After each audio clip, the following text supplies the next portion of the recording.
Dios al pródigo llama que venga sin tardar. Oye pues su voz que hoy te llama a ti. Aunque lejos vagabas del paternal hogar, amoroso llámate aún. Llámate hoy a ti, cansado pródigo ver. Llámate hoy a ti, cansado pródigo ver. Tierno amante paciente tu Padre implora aún. Oye pues su voz que hoy te llama a ti. Vuelve mientras abogue por ti el Espíritu. Amoroso llámate aún. Llámate hoy a ti, cansado pródigo ver. Llámate hoy a ti, cansado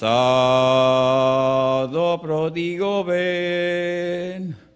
Ven, recibe el abrazo del Padre Celestial.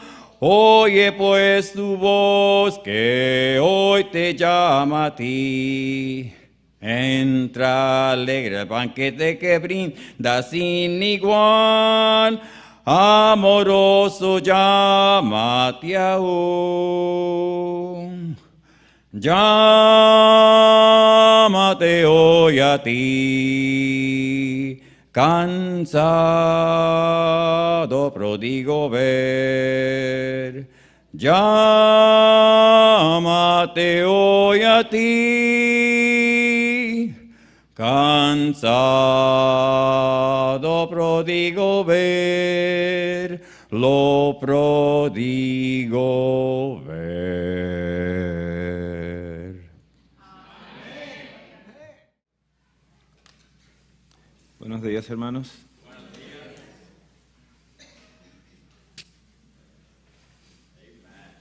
Bien. Prometimos continuar hoy, ¿no? Bien. Hermanos, no sé si usted ha visto este tema en las redes. ¿Alguien ha visto el tema del trigo, gluten y la mente? ¿No? Bien, esto lo di en el 2014, en un campestre que me tomó una semana completa, 3 horas al día. Yo lo he resumido. Lo he resumido porque en aquella ocasión fui llevando a las personas, explicándole históricamente, explicando la historia de cómo empezó el trigo a ser modificado. Siendo el principal alimento desde los tiempos del inicio de la historia, el trigo siempre fue un alimento principal. El pueblo siempre consumía pan completamente. Entonces, si Satanás quería hacer algo en contra del pueblo, tenía que usar el alimento más consumido a nivel mundial, que es el trigo. Entonces, hermanos, el trigo, el gluten y la mente, ¿cuál es la relación que tienen? Proverbios 16:22 dice, manantial de vida es el entendimiento para el que lo posee, pero la instrucción de los necios es necedad, completamente. Este tema me trajo mucha controversia con los hermanos que buscaban el espíritu de profecía, decían, Elena de White dice esto, aquello, lo otro. Digo, sí, pero vamos a definir algunas cosas, espero que podamos entender. Esto se llama la dispraxia. La dispraxia es el síndrome del niño torpe.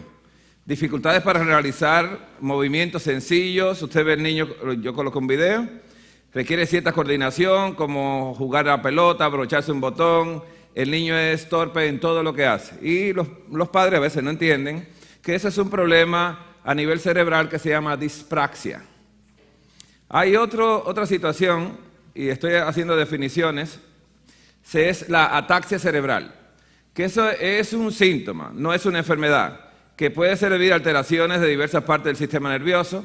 La ataxia cerebral es torpeza y falta de coordinación. Cuando se hace un examen neurológico, se le pide a los pacientes extender los brazos y llevarse con el dedo cerrado o los ojos cerrados a la punta de la nariz, ¿no? Hacer este examen. Y hay pacientes que cuando uno se lo pide empiezan a hacer, ¿no?, ese tipo de cosas, y el médico sabe que el paciente tiene una ataxia cerebral. Entonces, eso es una incoordinación. ¿Alguna vez le han hecho a alguien este tipo de examen? Eso es una prueba neurológica, ¿no? Entonces, hay pacientes que lo que hacen es así, para asegurarse de que van a llegar, ¿no? Pero tiene que ser totalmente hacia la nariz. La otra definición, ya sabe lo que es, ¿no?, la dispraxia, ¿no? Mioclonía. Mioclonía son movimientos involuntarios breves, bruscos y repentinos de modo de sacudidas. El paciente está totalmente consciente de lo que está pasando. Esto no es epilepsia. En la epilepsia el paciente se desconecta y cuando vuelve en sí no sabe lo que pasó, la gente lo está mirando y él está asustado porque ¿qué fue lo que pasó? Pero él sí sabe lo que está pasando, pero no tiene control. Y la mioclonía, mio es músculo y clonía es movimientos, ¿no?, de esos músculos repentinos que él no puede tener control sobre ellos. Entonces hemos definido 3 problemas, ¿no? Hemos definido la dispraxia, la ataxia cerebral y hemos definido la mioclonía. ¿Por qué? Porque en los estudios que voy a mostrar va a ver las palabras y es bueno que sepa a qué se refiere. Bien, hay varias proteínas que tiene el trigo. Una de ellas son las albúminas, globulinas, el gluten, y el gluten tiene gliadinas y tiene gluteínas también. O sea que el trigo se ha dividido en muchas proteínas. El principal alimento, ¿no?, que deberíamos tener. Esto es un estudio que se hizo acerca de el síndrome del gluten, que es una enfermedad neurológica hoy en día. Y recuerde que los estudios que yo estoy sacando solamente son estudios que se publican y a nivel mundial se han ido publicando. Bien. En la hipótesis dice aquí que el gluten provoca síntomas tanto como la enfermedad celíaca, dice, y no celíaca, con sensibilidad al gluten, por sus alteraciones en el sistema nervioso. Muchos pacientes celíacos experimentaron síntomas neurológicos con frecuencia asociados a la disfunción del sistema nervioso autónomo, ¿no? Estos síntomas neurológicos pueden presentar en pacientes celíacos que están bien alimentados. El punto crucial, sin embargo, es que la sensibilidad al gluten también puede estar asociada con síntomas neurológicos en pacientes que no tienen ningún daño en la mucosa intestinal, es decir, sin enfermedad celíaca. Muchas personas decían, no, yo no soy celíaco, yo puedo consumir gluten o pan. Pero realmente hoy en día la sintomatología neurológica está asociada a ser sensitivo solamente. Aquí en Miami hay un laboratorio que se llama Life Extension. Yo lo utilizo mucho porque es un laboratorio que coloca su sangre a correr junto con alimentos, una lista de alimentos bastante amplia, y ellos le van diciendo a qué usted es sensible. Entonces, muchos de los pacientes que yo los he sometido a esto, porque han ido a toda clase de médicos, cuando se ven que son sensitivos, no son alérgicos, entonces tienen la sintomatología, cuando usted se los retira, se le quita el síntoma. Esto no le gusta a los alergistas, porque al alergista le gusta poner inyecciones en la época de las alergias, y esas inyecciones son para la vida entera, y es bastante lucrativa. Pero cuando usted le retira el producto, el paciente ya no tiene el síntoma, pues el paciente le va muy bien. ¿Qué pasa? El gluten puede causar daño neurológico a través de una combinación de anticuerpos de reacción cruzada y una enfermedad compleja inmune o la toxicidad directa. Estos daños del sistema nervioso podrían incluir desorden en la regulación del sistema nervioso autónomo, el cerebelo, que el cerebelo tiene que ver con su estabilidad. Usted puede estar aquí así, pero si el cerebelo está mal, usted desde que cierra los ojos se está cayendo, ¿no? Por eso los pacientes que se le hace un examen neurológico, uno tiene que decirle, ahora cierra los ojos, y uno tiene que ponerse cerca de ellos porque a veces se van. El cerebelo es que le mantiene el equilibrio. La ataxia, mencionamos la ataxia. La hipotonía, que no tiene fuerza en la musculatura. Retraso en el desarrollo, trastorno de aprendizaje, depresión, migrañas y dolor de cabeza. Y esto se conoce como el síndrome del gluten. Estas son las sintomatologías que menciona que es un síndrome del gluten. Y es muchos pacientes, a veces un niño acabado de nacer, después de unos meses, cuando ya le empiezan a dar algo de alimento, que le ponen un pedazo de pan, ya el niño empieza a hacer sintomatología, a veces epilepsia. Y tan pronto se lo retira, ya no le vuelve a dar. Entonces hay que evitar estas cosas. ¿Por qué? Porque una vez que usted tiene síntomas y signos, el médico lo medica. No para que se le quiten, sino que usted siga sufriendo de eso, pero que tenga medicamentos que le evite tener alguno de estos síntomas que están acá. Las consecuencias neurológicas del gluten son las siguientes. La evidencia apunta al sistema nervioso como el sitio principal de daño del gluten. Esta teoría da respuesta unificadora que explica los siguientes interrogantes. El mecanismo de los síntomas intestinales de la enfermedad celíaca, los trastornos del comportamiento de las reacciones de gluten y los trastornos psiquiátricos y de la personalidad también. Los síntomas neurológicos, las alteraciones del sistema autónomo, porque pequeñas cantidades de gluten pueden causar reacciones principales por el efecto de la amplificación del sistema nervioso, no depende de ningún daño intestinal y porque el gluten puede crear una amplia gama de síntomas. Esto se tuvo que discutir mucho entre los médicos porque le hacían la biopsia del intestino, entonces en la biopsia del intestino aparece el problema de la enfermedad celíaca. Entonces, en Temperancia Cristiana, el Espíritu Santo dijo a la iglesia lo siguiente: los nervios del cerebro se relacionan con todo el organismo entre sí y son el único medio por el cual el cielo puede comunicarse con el hombre. El único medio es, ¿no?, los nervios del cerebro. Y afecta su vida más íntima. Cualquier cosa que perturbe la circulación de las corrientes eléctricas del sistema nervioso disminuye las fuerzas de las potencias vitales y como resultado se atenúa la sensibilidad de la mente. ¿Sabía Satanás que podía producir esto? Sigue diciendo, Consejo sobre el régimen alimenticio, página 177, que Satanás se halla constantemente alerta para colocar por completo bajo su dominio a la raza humana. Ese es el deseo de él. La forma más poderosa en que él hace presa del hombre es el apetito, que trata de estimular de toda manera posible. Satanás sabe lo que está haciendo, hermanos.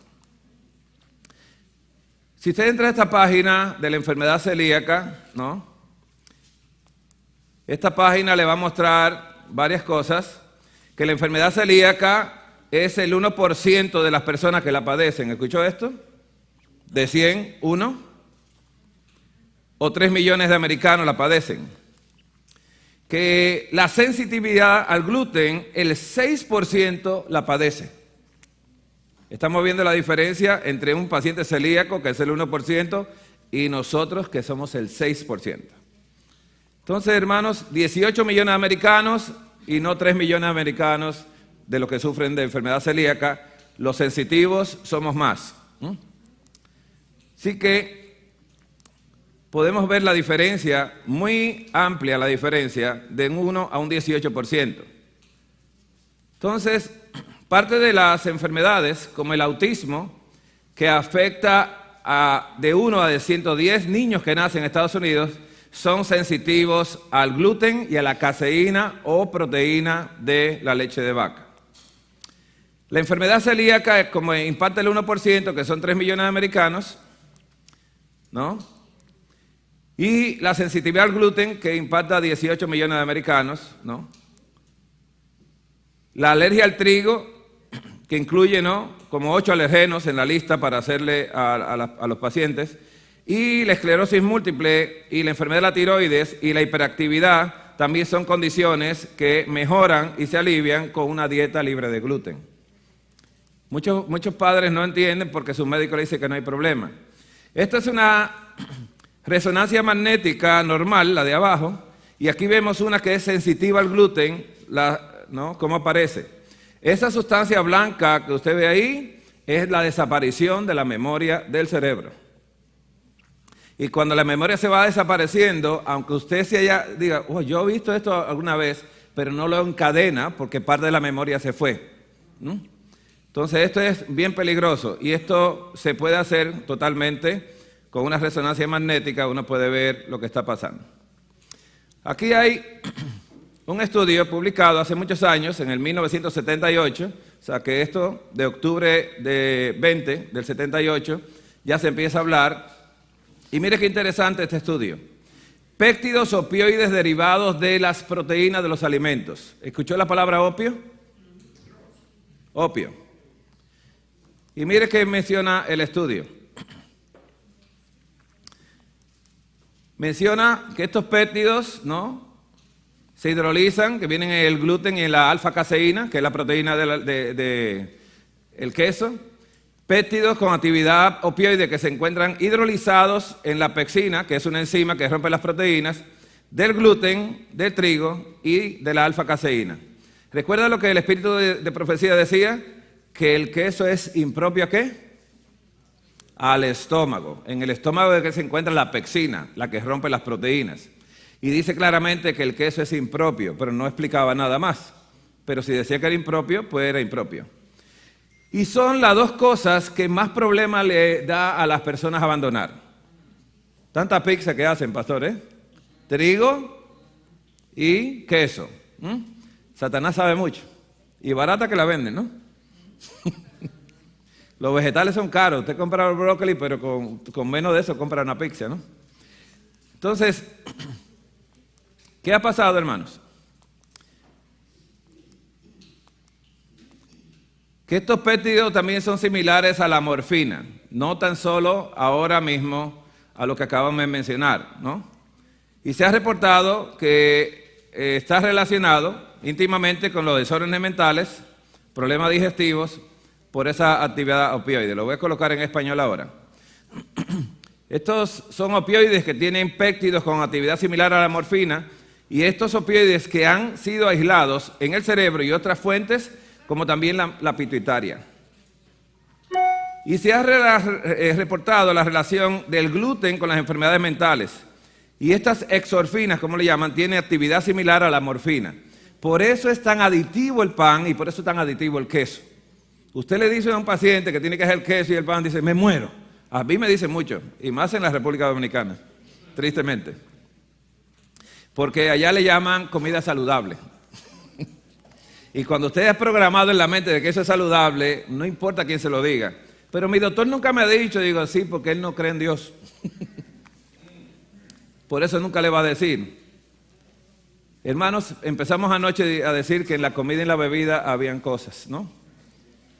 El Señor quiere librarnos de esto.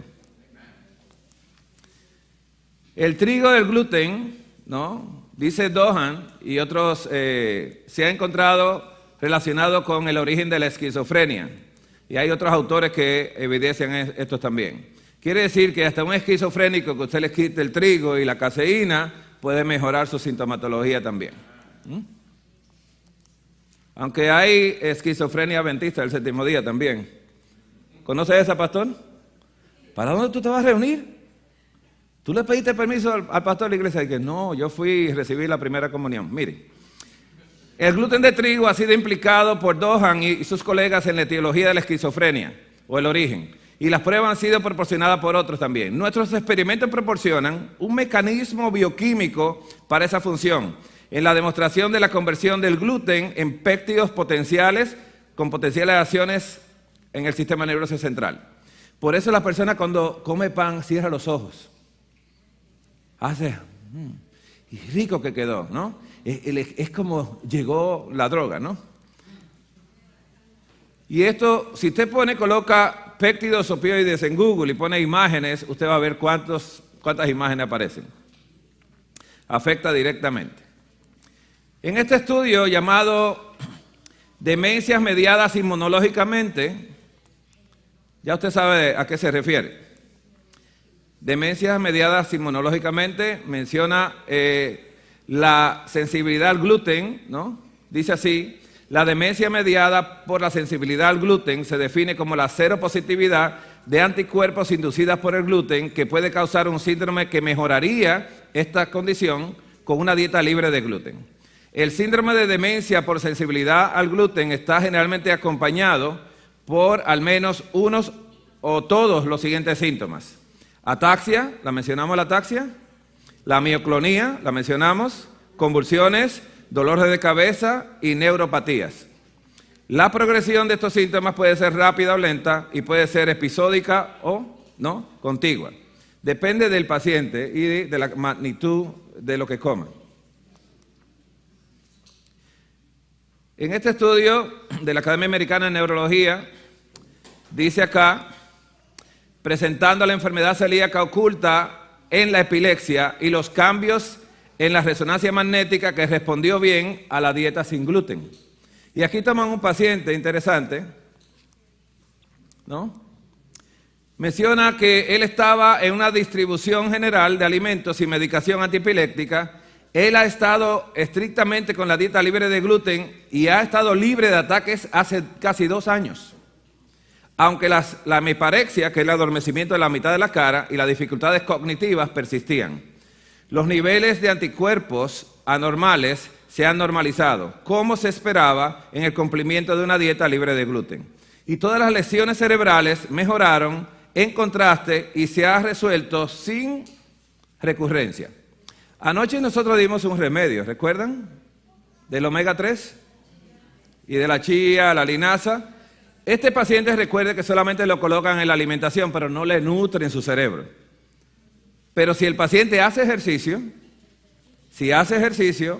mientras más rápido lo hace, más se regeneran las células cerebrales, y mientras más omega 3, que se constituyen DHA para el cerebro, más rápido se sana. Recuerde que a estos pacientes no lo instruyen tanto nutricionalmente, sino solamente le dicen, deja el gluten y ya. Entonces, este estudio, ¿no?, muestra lo siguiente. Aquí vemos 3 resonancias magnéticas, ¿no?, y aquí la vamos a describir. La primera es, ¿no?, el contraste de las lesiones de la sustancia gris y blanca. Usted ve los espacios en blanco, ¿no?, en la primera. 2 años después, en la B, 2 años después, mostrando nuevas mejorías. Mire cómo estaba acá empezaron a desaparecer, ya hay menos, ¿no? Y luego, después de 12 meses, en la dieta libre de gluten, que muestra una resolución de las lesiones casi completa, en la C. Quiere decir que el cerebro va poco a poco restableciéndose. Si hacemos ejercicio, ¿no?, rápido y consumimos el DHA a través del omega 3, esto se soluciona mucho más rápido todavía. Pero recuerde que este paciente no fue guiado nutricionalmente, comía de todo menos gluten. Y eso no es lo que se busca, ¿no? Se busca que se solucione la problemática. Entonces, vemos que sí se puede hacer, ¿no? Estos médicos lo estudiaron. ¿A cuántos de nosotros nos han recomendado eso? ¿Alguien ha ido a un neurólogo? ¿Nunca? ¿Nadie aquí? No. Bien, gracias a Dios, ¿no? Gracias a Dios que no. Así que, hasta el día de hoy yo no he encontrado solamente un solo médico neurólogo en New Jersey, en Newark, que yo le envié a una paciente y él fue que tuvo que confirmarlo, y entonces después que lo confirmó le dijo que no consumiera gluten. Pero él no tenía ninguna documentación, ya yo se lo había dado, pero ella no quería dejar el pan, como es obvio. Uno le dice al paciente eso y dice, a este médico no vuelvo más, porque me está quitando la droga. Me está quitando el opio, la morfina, me está quitando esto, y eso me gusta, me fascina. Es más, yo he escuchado palabras, a veces que tengo que corregir a hermanos adventistas, que me dicen, I love bread. ¿Escuchó esa palabra? Yo amo el pan. Y yo tenía que detenerme y dije, ok, mira, para que entendamos un poquito esto, el pan te gusta, tú amas al ser humano. el amor no es para cosas, es para Dios. Y entonces me dicen, ¿cómo así? Digo yo, tiene que dejar el pan. Entonces, es difícil esto. Esto es una cirugía que se hace de epilepsia, espero que nunca nadie se la haga acá. Desde el año 1990 al 2008 se han hecho muchas cirugías, se hicieron, que esta es una cirugía que en el cerebro se corta la comunicación del cerebro derecho con el izquierdo, ¿no? Y esto es una cirugía que se hace para la epilepsia. Si al paciente le dan ataques, que le dan medicamentos y le siguen dando los ataques epilépticos, lo que hace el médico es que opera y divide el cerebro completamente. Porque tenemos dos cerebros acá arriba, tenemos el derecho y el izquierdo, que son muy diferentes. Pero ellos se comunican y se pasan información uno con el otro para manejar mejor las situaciones que se nos presentan. Una vez que se divide el cerebro, ya el paciente ya tiene una mente dividida completamente. Y eso fue un tema que di hace muchos años. La mente dividida. Imagínense, si nosotros estamos divididos ahora, sin el gluten, imagínense que venga el gluten. Los resultados del estudio fueron, los datos ponderados reveló que 12.026 hospitalizaciones por epilepsia focal médicamente refractaria, quiere decir médicamente tratada y que no resolvía el problema, y 6.653 cirugías receptivas, o le quitaban un lóbulo completamente, le desprendían un lóbulo del cerebro, ¿no? Desde el año 1990 al 2008. Las conclusiones son las siguientes. A pesar de la evidencia de la clase 1 y de las guías prácticas posteriores, la utilización de la lobectomía no ha aumentado desde el año 1990 al 2008. La cirugía continúa siendo poco utilizada como tratamiento para la epilepsia, con importantes disparidades de raza, cobertura de seguro, porque eso tiene mucho que ver el seguro. Si tienen dinero lo operan, ojalá se queden pobres, hermanos. Miren, los pacientes que son medicamentos refractarios después de fallar a 2 medicamentos antipilépticos deben remitirse a un centro de la epilepsia integral para la evaluación quirúrgica. Si a usted le quitan un lóbulo del cerebro, está peligroso. Además que se lo dividen. Entonces, aquí vemos un paciente normal, ¿no? Y aquí vemos el paciente cuando le quitan el lóbulo temporal, el que está acá. Y ya no tiene más epilepsia. ¿Pero qué tendrá? Este es el lóbulo que se le retira, ¿no? Y ahí se paran los ataques epilépticos. Tremenda cirugía. ¿Qué es el lóbulo temporal? Este lóbulo temporal es el lóbulo del habla, el comportamiento, la memoria, el oído y la vista. Pero no el oído y la vista, usted sigue viendo, usted sigue oyendo, pero no va a entender. Eso lo hemos explicado con memoria y aprendizaje, ¿no? Así que es peligroso esto. Aquí vemos un estudio que se hizo, dice acá, pequeñas cantidades de gluten en sujetos con sospecha de sensibilidad al gluten, no celíaca. Un estudio aleatorio, doble ciego, controlado con placebo, ensayo cruzado. Entonces, ¿qué mostró este estudio? Lo siguiente, los métodos que se usaron, se incluyeron a 61 adultos sin enfermedad celíaca o una alergia al trigo, que se cree que con la ingestión de alimentos que contienen gluten puede ser la causa de síntomas intestinales y extraintestinales, hasta mentales. Aquí menciona que los participantes fueron asignados al azar, ¿no? Recibieron ya sea 4.375 gramos al día de gluten o de almidón de arroz, que era el placebo, que no tenía gluten, durante una semana. Cada uno a través de cápsulas gastrointestinales se le daban a consumir. Después de una dieta libre de gluten, libre de gluten de una semana, los participantes pasaron a otro grupo. El resultado primario fue cambios en los síntomas generales, intestinales y extraintestinales, determinados por los sistemas de puntuación que se usaron, establecidos, entre el gluten y la ingesta del placebo o el almidón de arroz. Dice que un resultado secundario fue el cambio de las puntuaciones de los síntomas individuales entre el gluten versus el placebo o el arroz. ¿Qué vamos a mostrarle ahora? ¿No? Los resultados. De acuerdo a un análisis por protocolo de datos de los 59 pacientes que completaron el ensayo, porque empezaron 61, ¿no? Los 59 pacientes, la ingesta de gluten aumenta significativamente los síntomas generales en comparación con el placebo. Distensión abdominal, ¿no? Que eso es lo que pasa cuando se come gluten, como que, ¿no? Una ventadita de intestino. La mente nublada, ¿escuchó la palabra nublada? Depresión, estomatitis aftosa.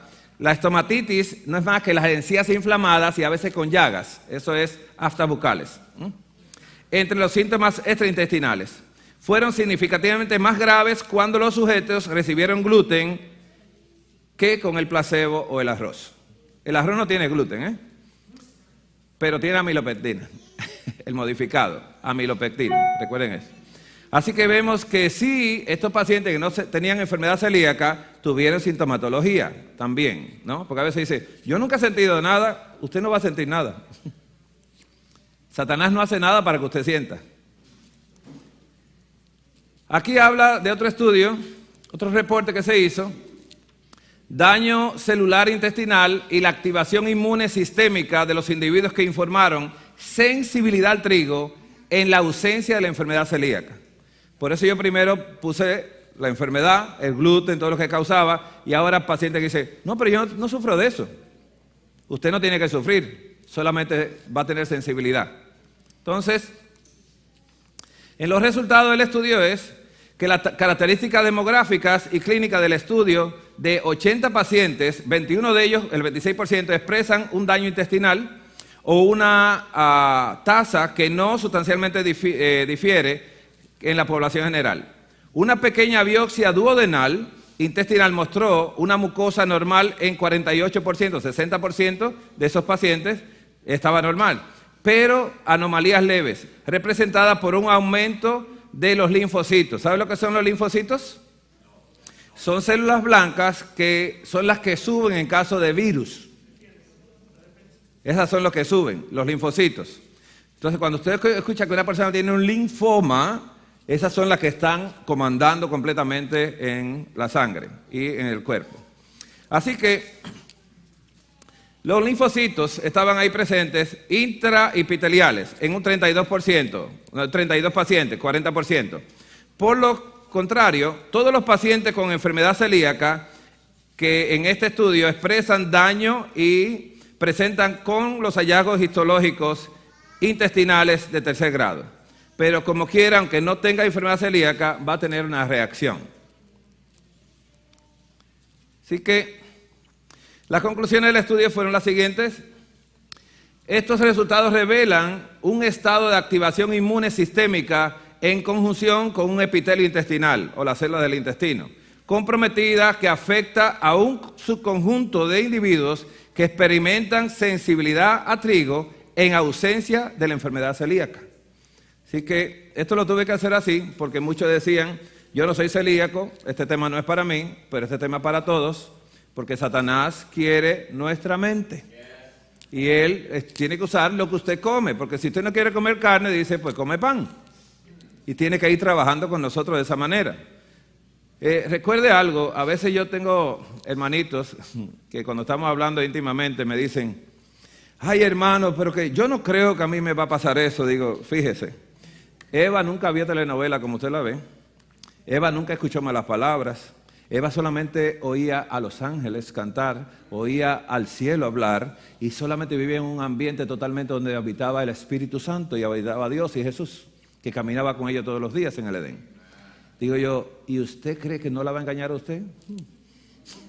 Nosotros nos hemos revolcado en el pecado. Ya nosotros estamos acostumbrados a pecar. Ya estamos acostumbrados a esto, ¿no?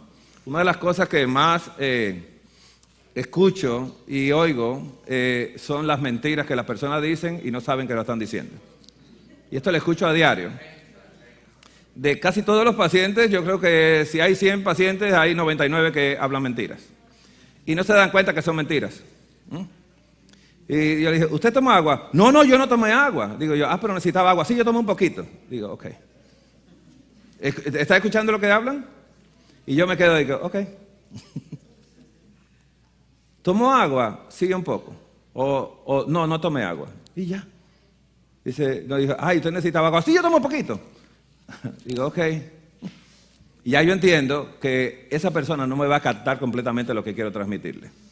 Esa es la problemática que yo tengo. Yo he tenido el deseo hasta abandonar lo que estaba haciendo.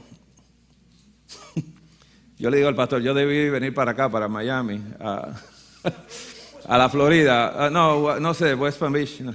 Pero bueno, porque cuando me veo allá digo, wow.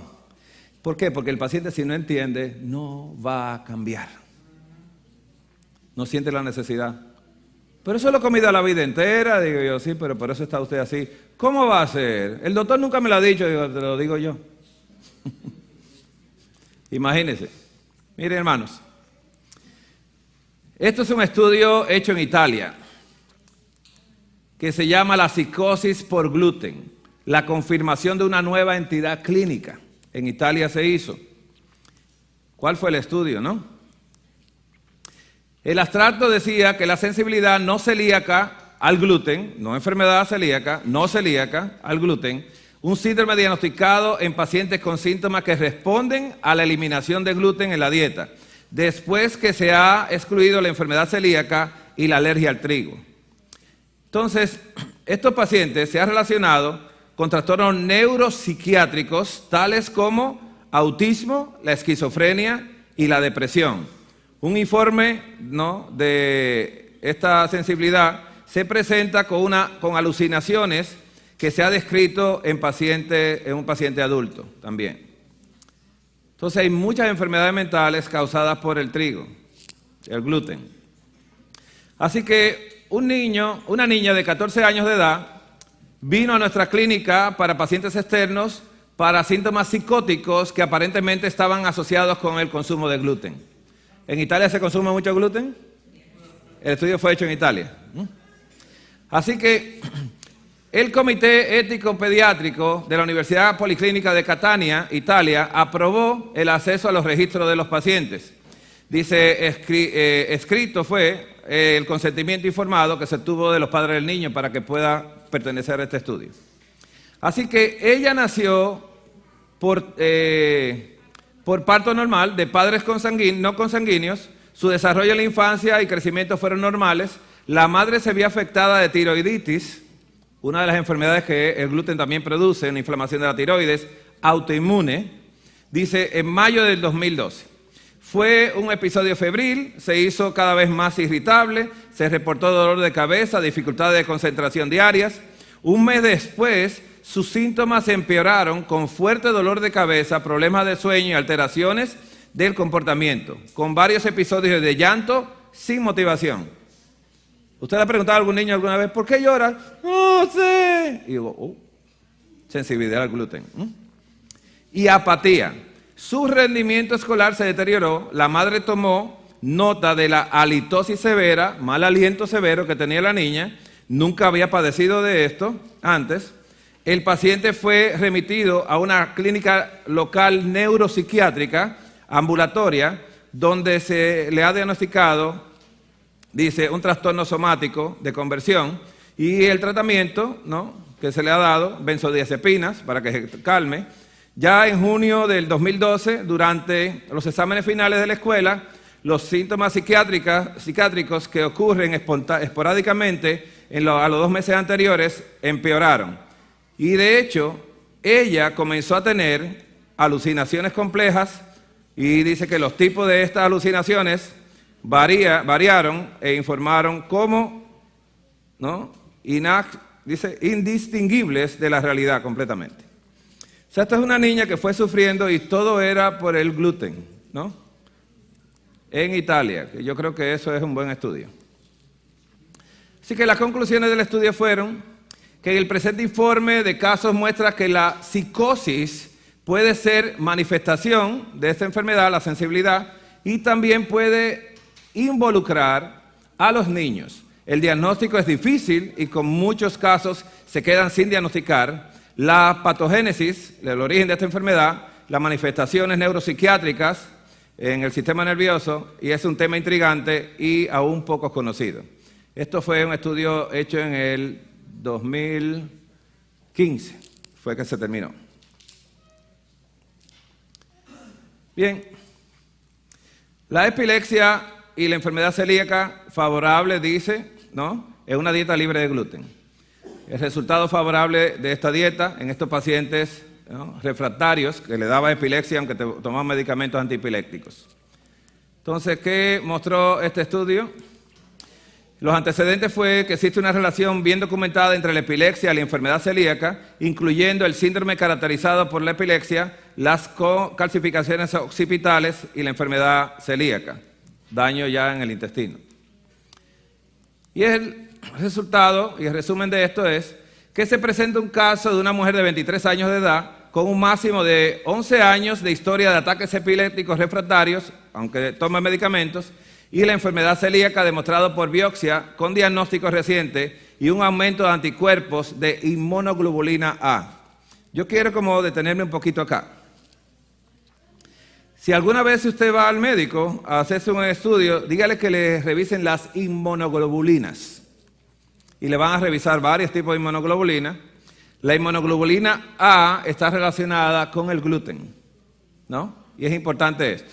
El paciente me mostró una mejoría dramática después de comenzar una dieta libre de gluten. Quiere decir que estamos hablando de esa enfermedad. La conclusión es que este caso pone de relieve la necesidad de incluir la enfermedad celíaca en el diagnóstico diferencial al investigar la etiología o el origen de la epilepsia en pacientes refractarios que toman medicamentos para que no lo operen. Bien, pregunto, ¿quedó bien el gluten, pastor? Bien, influencias nutricionales sobre las enfermedades mentales. Este es un tema que yo traté hace muchos años.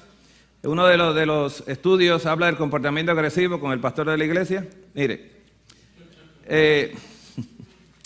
aquí dice, comportamiento agresivo, evite el azúcar refinada, ¿no? Dice que un sobrecomportamiento agresivo, yo lo voy a poner en español ahora, el estudio se llamó Dieta, Crimen y Delincuencia en una cárcel en California, ¿no?, que habla acerca de esto, evitar este azúcar. Y un comportamiento demasiado agresivo puede estar asociado con el consumo elevado de azúcar, mientras que la reducción del consumo de azúcar puede mejorar el comportamiento. Así que dejar el azúcar en la iglesia. Yo le decía a veces, digo, pastor, no le dé estudio bíblico a esa persona porque come mucho dulce y después se enojan. Y siempre se enojan cuando llega el sábado, mire. Comportamiento agresivo, evite el uso excesivo de leche de vaca. ¿Qué tiene la leche de vaca adentro? La caseína. Quiere decir que esa proteína con la que se hace el queso que molesta el sistema nervioso central. Así que esto fue un estudio que se hizo en Michigan, ¿no? Lo vamos a traducir ahora, pero a los de habla inglesa. Reportes desde severos centros de detención en Michigan indicaron que la moderación del consumo de leche redujo la incidencia de comportamiento antisocial. Interesante esto. Casi siempre se indica un vaso de leche para ir a la cama en la noche, ¿sí? ¿Qué tiene la leche entonces? Morfina. Entonces, en una encuesta aleatoria de la dieta en delincuentes crónicos juveniles, 27 delincuentes que consumían un exceso de leche de vaca comparados con los no delincuentes, comparados por edad, sexo y demás, en algunos casos se excedieron en el consumo de más de 160 gramos de proteína de leche de vaca. ¿Escuchó eso? Además de todo, 160 gramos cuando nosotros debemos consumir hasta 60 o 65 gramos. El exceso de proteína produce mucho amoníaco, complicando la caseína con el comportamiento agresivo también. Comportamiento agresivo con el pastor, elimina el sodio. Y dice acá que niveles anormales de sodio se encontraron relacionados con el comportamiento criminal. Ellos tomaron un grupo de pacientes 40 violentos y no violentos, ¿no? La sal, ¿no? Niveles anormales de sodio y el comportamiento criminal. La muestra de cabello que se tomó de ellos, ¿no? Muestras de cabello de presos fueron analizados, 40 violentos y 40 no violentos.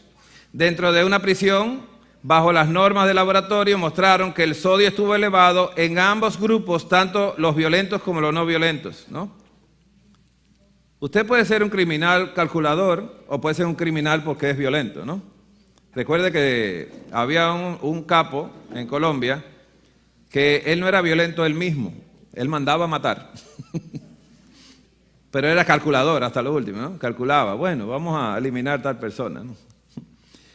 Bien, el aluminio está relacionado con la delincuencia.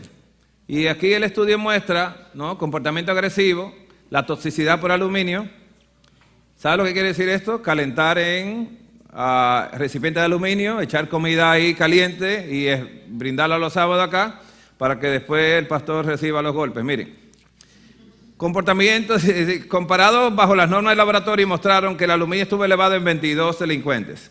También los caramelos, los dulces que hay en los supermercados, todos esos colorantes contienen aluminio para que se fije de la superficie donde se aplica. Así que en otro estudio de comportamiento agresivo, dice fueron 51 estudios, análisis que se hicieron, ¿no? Y se encontró lo siguiente, que un análisis de 51 estudios relacionados al análisis de minerales en el cabello con el comportamiento, ambos grupos, delincuentes juveniles e individuos con trastornos de conducta, tienen elevados niveles de plomo también. El plomo lo encuentra también en los mismos caramelos que los niños consumen con mucha frecuencia. En cuanto a la depresión, dice evite el chocolate. Interesante este estudio, ¿no? Dice que el chocolate contiene algo que se llama feniltilamina, que se cree que produce efectos psicóticos. Por eso es que en Halloween hay mucho chocolate. Y también el Día de los Enamorados, ¿no? Si la esposa le pelea, usted le da chocolate, se deprime y ya lo perdona. Entonces, hay un sistema interesante del mundo. Bríndale chocolate a la esposa. Entonces, ese es uno de los resultados. Voy a ponerlo ahora en español. Evita el chocolate. El chocolate contiene feniltilamina, que se cree que produce efectos psicóticos. Y dice que el consumo per cápita de chocolate y azúcar de confitería en 14 países europeos, que son los que más consumen chocolate, se comparó con sus tasas de suicidio y homicidio para el año 1980. En las naciones donde se consumía más chocolate, la tasa de homicidios fue significativamente más baja. ¿Escuchó esto? ¿Qué extraño? Los resultados sugieren que dice, como proporción de la violencia personal total, que el suicidio es relativamente más común y el homicidio es relativamente menos común en las naciones europeas donde se consume más chocolate.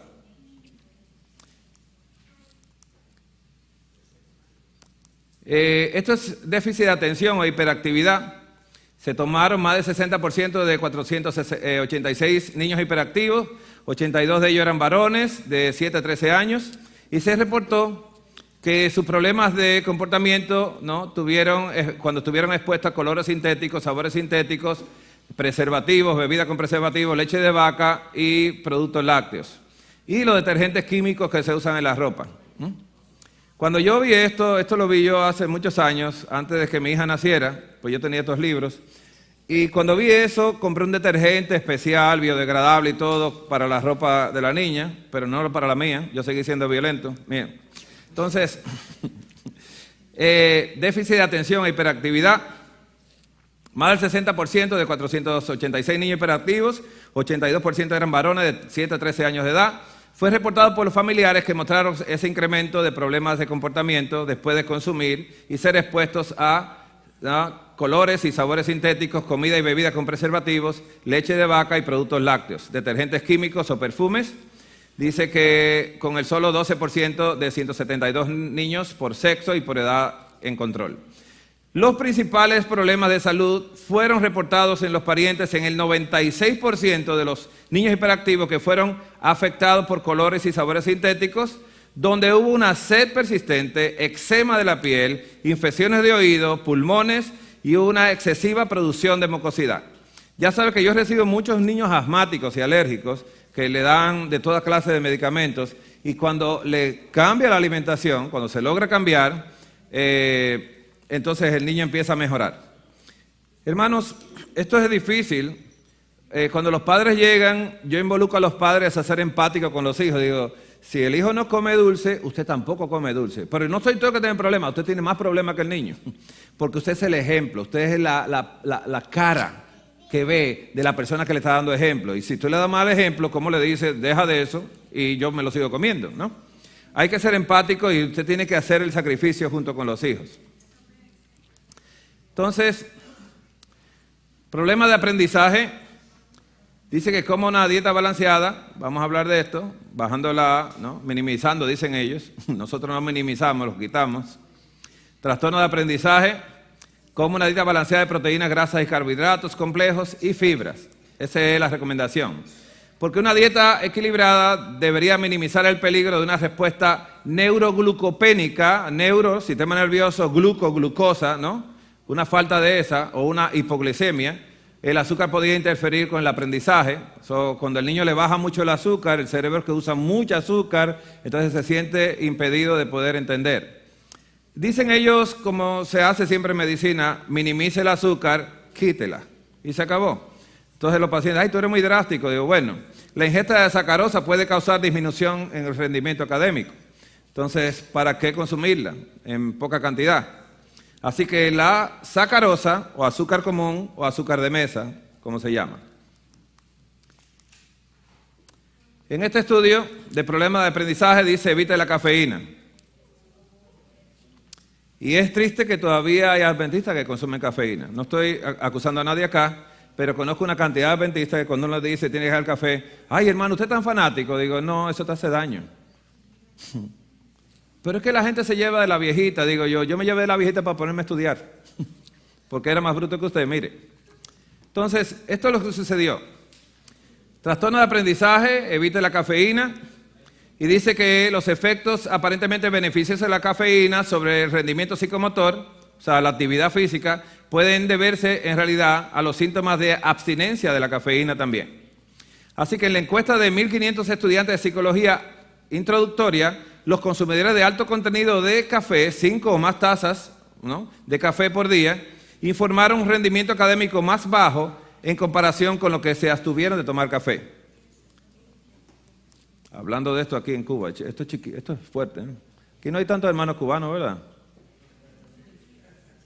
Sí. El negrito, hermanos, el negrito, miren. 275 pacientes de práctica privada, bajo una variedad de condiciones, fueron seguidos a través de la eliminación y rotación de los alimentos, donde mejoraron significativamente. 73% de ellos, ¿no?, eran sin síntomas. 3 y 4 veces de lo normal, ¿no? Y menciona acá que el tratamiento de la tiroides, reemplazo de la pastilla, dice que fue detenido en 14 de 17 de ellos, solamente haciendo lo siguiente.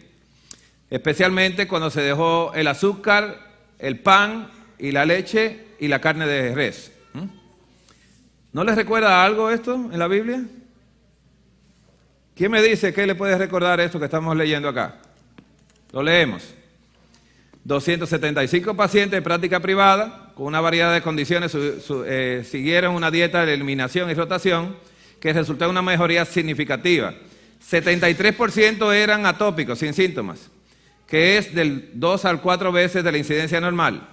Y el 60-95% de los síntomas se alivió. La terapia de reemplazo de la tiroides se detuvo en 14 pacientes de 17 de ellos. Las discapacidades de aprendizaje mejoraron en un 65-85%. La mayoría mejoró con la eliminación de alimentos refinados, especialmente azúcar, pan, leche y carne de res.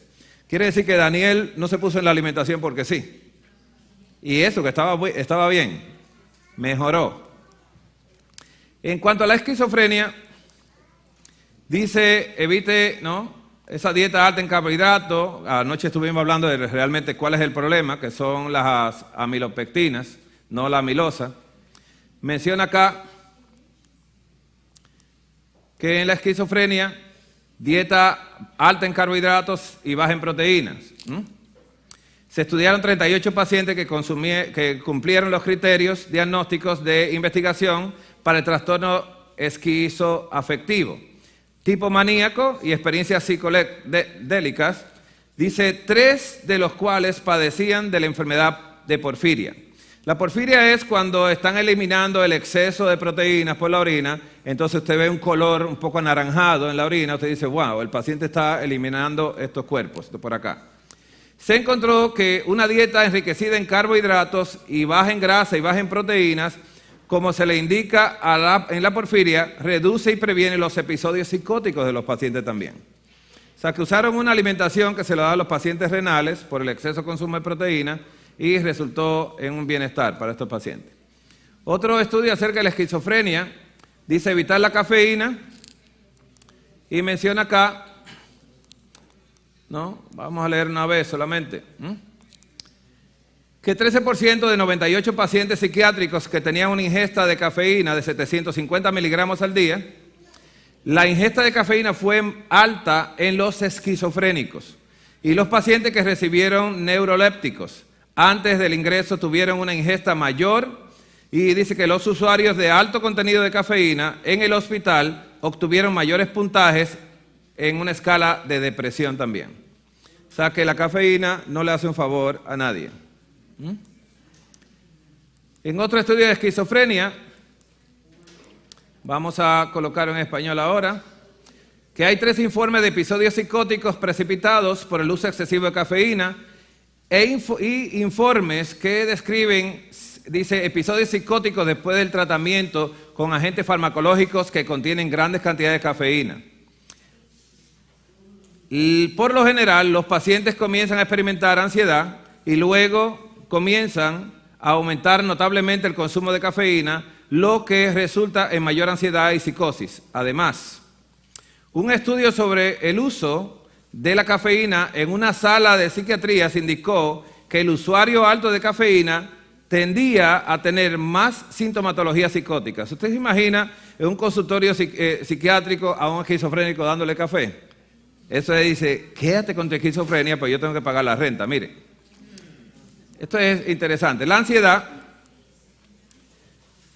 dice que 21 pacientes con agorafobia y desorden de pánico, ¿no? 17 de ellos eran de control, saludables. La cafeína produjo grandes incrementos, ¿no?, de la ansiedad y nerviosismo. Dice hasta náuseas, miedo, palpitaciones, ¿no?, temblores. Esto es lo que produjo. Y por eso dice luego, evite el azúcar, ¿no?, porque la infusión de glucosa puede producir ataques de pánico en individuos susceptibles. Le voy a mencionar algo ahora. Esto fue lo que leímos, 27 pacientes con agorafobia, con ataques de pánico, trastorno de pánico, 17 bajo controles normales, ¿no?, sanos, ingirieron cafeína 10 miligramos por kilogramo de peso. La cafeína produjo aumentos significativos mayores en la ansiedad, nerviosismo, miedo, las náuseas, palpitaciones, inquietud, los temblores de los pacientes que en el control.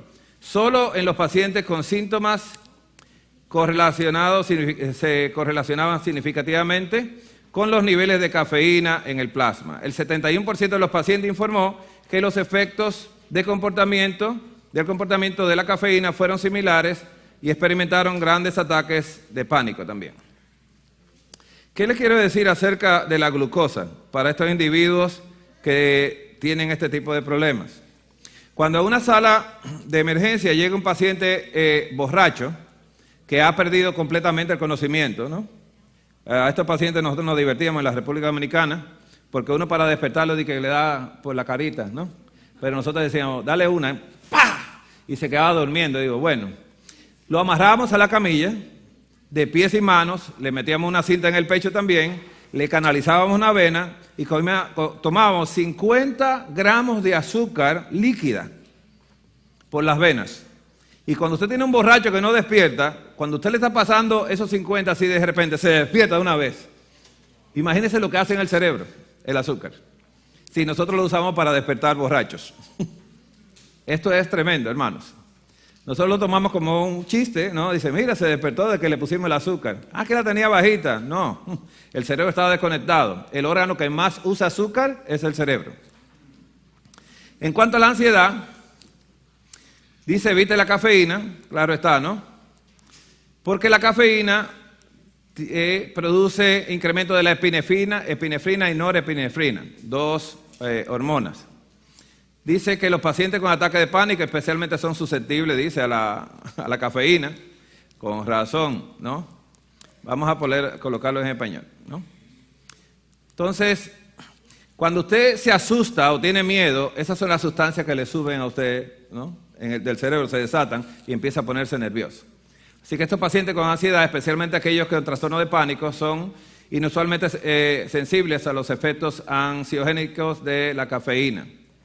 Entonces dice que 4 hombres y 2 mujeres con trastorno de ansiedad generalizada o trastorno de pánico consumían un equivalente de 1.5 a 3.5 tazas de café regular por día. Así que después de una semana de evitar la cafeína, los 6 se sintieron mejor y se ofrecieron a seguir absteniéndose de consumirla. Qué interesante es abandonar un tóxico como esto, como la cafeína. Hermanos, Salmo 78, del 17 al 22 dice así: pero aún volvieron a pecar contra él, rebelándose contra el Altísimo en el desierto. ¿Escuchó esa palabra? Pero aún. ¿Vieron la mano de Dios ellos? ¿La vieron? Dice, pero aún volvieron a pecar contra él, rebelándose contra el Altísimo en el desierto, pues tentaron a Dios en su corazón, pidiendo comida a su gusto. ¿Qué quiere decir esto, hermanos? Que si usted va a comer o beber, debe serlo para la gloria de Él. Eso se ha repetido muchas veces. Pero ¿cuántas veces nosotros le pedimos a Dios que nos ayude en esto? Dice, y hablaron contra Dios. Eso pasa, el que pide comida a su gusto siempre está hablando mal de Dios, ¿no? Y hablaron contra Dios diciendo, ¿podrá poner mesa en el desierto? He aquí ha herido la peña y brotaron aguas y torrentes inundaron la tierra. ¿Podrá dar también pan? ¿Dispondrá carne para su pueblo? Hermanos, tentaron a Dios en su corazón, pidiendo comida a su gusto. Y dice aquí la palabra, por cuanto no habían creído a Dios, ni habían confiado en su salvación. ¿Por qué? Por tanto oyó Jehová y se indignó, se encendió su fuego contra Jacob, dice, y su furor también contra Israel, por cuanto no habían creído a Dios, ni habían confiado en su salvación. La salvación de Dios lleva un cambio de régimen alimenticio. Lo lleva, porque cuando lo sacó al desierto, esperó que se consumieran todo lo que sacaron de Egipto y empezó a brindarle pan del cielo. Qué interesante es esto. Dios le da pan del cielo. Y cuando Jesús llega aquí, cuando nos visitó, Él dijo una palabra que a mí me ha quedado en la mente. Dice, vuestros padres, yo soy ese pan que descendió del cielo. Vuestros padres comieron el maná del desierto y murieron. No era para que murieran. Cuando yo descendí a darle de comer de mi cuerpo, era para que vivieran. ¿Lo apreciaron? Así que a Jesús lo tuvieron con menosprecio, hermanos. Hermanos, esta tarde continuaré mortificándolo a ustedes. O esta mañana seguimos, ¿verdad? Sí. Gracias, hermanos.